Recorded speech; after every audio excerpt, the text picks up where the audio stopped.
السلام علیکم wears, investment talk کے ساتھ میں ہوں آپ کا خادم۔ وقت کی کمی کے باعث میں کسی سوسائٹی میں جا کے ویلاگ نہیں بنا سکا۔ میں پھر کسی پارک میں چلا آیا، لیکن پارک کے اندر بھی کام ہو رہا ہے تو میں نے سوچا ویلاگ تو بنانا ہے، چلیں باہر بیٹھ کے بنا لیتے ہیں۔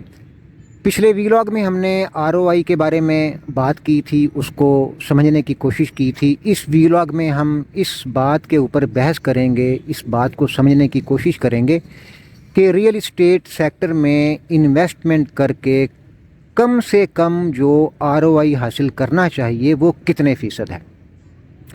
اس موضوع کے اوپر گفتگو کرنے سے پہلے ایک بنیادی بات کو سمجھنا ضروری ہے کہ پاکستان کے اندر جتنے بھی لوگ پراپرٹی میں اپنے سرمایے کو انویسٹ کرتے ہیں تو ان میں سے آدھے سے زیادہ ان افراد کی تعداد ہے جو یا تو نقصان اٹھاتے ہیں یا ROI بہت کم حاصل کرتے ہیں۔ مثال کے طور پہ 2%، 5%، 10%۔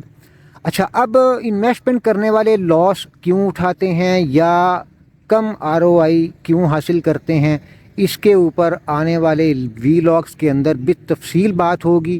بہت امید ہے کہ کم از کم 12-13 غلطیاں جو انویسٹمنٹ کے دوران کی جاتی ہیں، میں آنے والے ویلاگس کے اندر ان کی انشاءاللہ تفصیل کے ساتھ نشاندہی کروں گا۔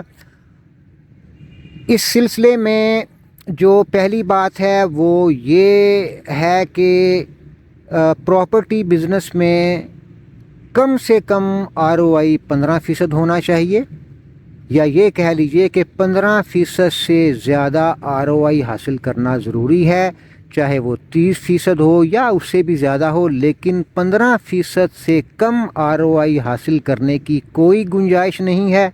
کسی بھی صورت میں 15% سے کم ROI حاصل نہیں کرنا چاہیے۔ یہ ہو گئی پہلی بات۔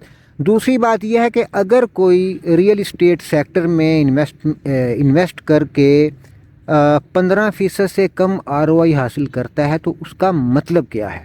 جی ہاں، اس کا مطلب یہ ہے کہ آپ کی دولت میں اضافہ نہیں ہوگا۔ 15% سے کم ROI حاصل کرنے کا مطلب یہ ہے کہ آپ کو در حقیقت نقصان ہوا ہے۔ مثال کے طور پہ اگر کوئی 1 کروڑ روپیہ لگاتا ہے اور 1 سال کے بعد وہ 10 لاکھ روپیہ جو صافی نفع کماتا ہے، اور اگر وہ یہ سمجھ بیٹھے کہ میں نے 1 کروڑ کی انویسٹمنٹ کے بعد 1 سال میں 10 لاکھ پروفٹ حاصل کیا ہے، تو وہ اس کا بھول پن ہے، یہ اس کی معصومیت ہے۔ در حقیقت معاشی اصولوں کے مطابق اس نے نقصان اٹھایا ہے۔ یہ نقصان جو میں کہہ رہا ہوں، اس کی کیا وجہ ہے، اس کو سمجھنے کے لیے ہمیں جانا پڑے گا معیشت کے چند بنیادی اصولوں کے اوپر، جن کو سمجھنا چندہ مشکل نہیں ہے۔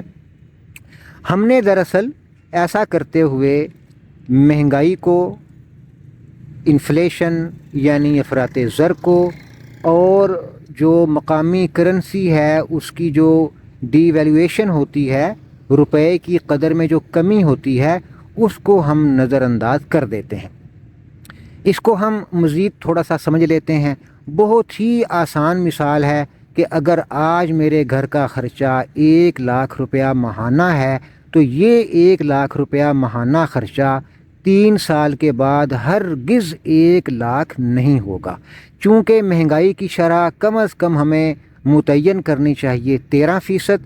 اس لیے میں یہ کہہ سکتا ہوں کہ اگر میرے گھر کا خرچہ آج ماہانہ 1 لاکھ روپے ہے تو 3 سال کے بعد مجھے 1 ماہ میں جو خرچہ کرنا پڑے گا وہ 1,39,000، یعنی کم و بیش 1,40,000 میں میرا گھر چل پائے گا۔ میں ماہانہ خرچے کی بات کر رہا ہوں۔ تو اس سے کیا ثابت ہوا؟ مثال کے طور پہ میں نے 1 کروڑ روپیہ انویسٹ کیا، اب 1 سال کے بعد مجھے نیٹ پروفٹ ہوتا ہے 10 لاکھ۔ میں تو یہی سمجھ رہا ہوں کہ میں نے 1 کروڑ روپیہ لگا کے 10 لاکھ روپے کما لیے ہیں۔ نہیں جناب، یہ آپ کو پروفٹ نہیں ہوا 10 لاکھ، آپ کا نقصان ہوا ہے، چونکہ مہنگائی کی شرح کم از کم بھی پاکستان میں 13% رہے گی، اس لیے میں نے اپنی دولت کے اندر دراصل 3 لاکھ کی کمی کی ہے۔ اچھا، اب تیسری بات اس سلسلے میں، فرض کیجئے کہ کوئی ریئل اسٹیٹ سیکٹر میں انویسٹمنٹ کرنے کے لیے کوئی ہمارا بھائی ہماری بہن وہ نیا داخل ہوتا ہے، یعنی وہ اس کام کو اچھے طریقے سے نہیں جانتا، لیکن اگر وہ محنت کے بلبوتے پہ جو مہارتیں ہیں ریئل اسٹیٹ سیکٹر میں انویسٹمنٹ کی ان کو حاصل کر کے اگر وہ 18% سے لے کے 28% تک ROI حاصل کر لیتا ہے تو یہ اس کی شاندار کارکردگی کہلائے گی۔ چوتھا پوائنٹ یہ ہے کہ جو منجھے ہوئے انویسٹرز ہوتے ہیں، پروفیشنل انویسٹرز ہوتے ہیں، وہ بآسانی 35 سے 50% ROI حاصل کر لیتے ہیں، بلکہ اس سے زیادہ ROI بھی حاصل کرتے ہیں۔ معزز ویورز، آخری بات جو میں آپ سے کرنا چاہتا ہوں اس کو آپ اچھے طریقے سے گرہ لگا لیں۔ میرا یوٹیوب چینل کا بنانے کا جو مقصد ہے، سوشل میڈیا پہ آنے کا جو مقصد ہے، وہ میں 2 اجزاء میں آپ کے سامنے رکھتا ہوں۔ اسی ٹارگٹ کو آپ بھی مد نظر رکھیں، اس کو آپ بھی اپنا ٹارگٹ بنائیں۔ پہلا ہمارا ٹارگٹ یہ ہوگا کہ کسی بھی صورت میں ہم نے ایسی انویسٹمنٹ نہیں کرنی جس کا نتیجہ خسارے کی صورت میں ہمارے سامنے آئے۔ انشاءاللہ آئندہ ایسا کبھی نہیں ہوگا۔ اور جو دوسرا ہمارا ٹارگٹ ہونا چاہیے، جو کہ میرا بھی ہے اور میں نے پہلے بھی گزارش کی ہے کہ آپ کا بھی یہ ٹارگٹ ہونا چاہیے کہ کسی بھی صورت میں آئندہ ریئل اسٹیٹ سیکٹر میں انویسٹمنٹ کے نتیجے میں 15% سے کم ROI حاصل نہیں کرنا۔ یہ بہت آسان ہے، ایسا کرنا ممکن ہے۔ انشاءاللہ تعالی ان تمام چیزوں کو میں آنے والے ویلاگز کے اندر آپ کے سامنے رکھوں گا۔ اگلے ویلاگ تک کے لیے اجازت دیجیے۔ اللہ حافظ۔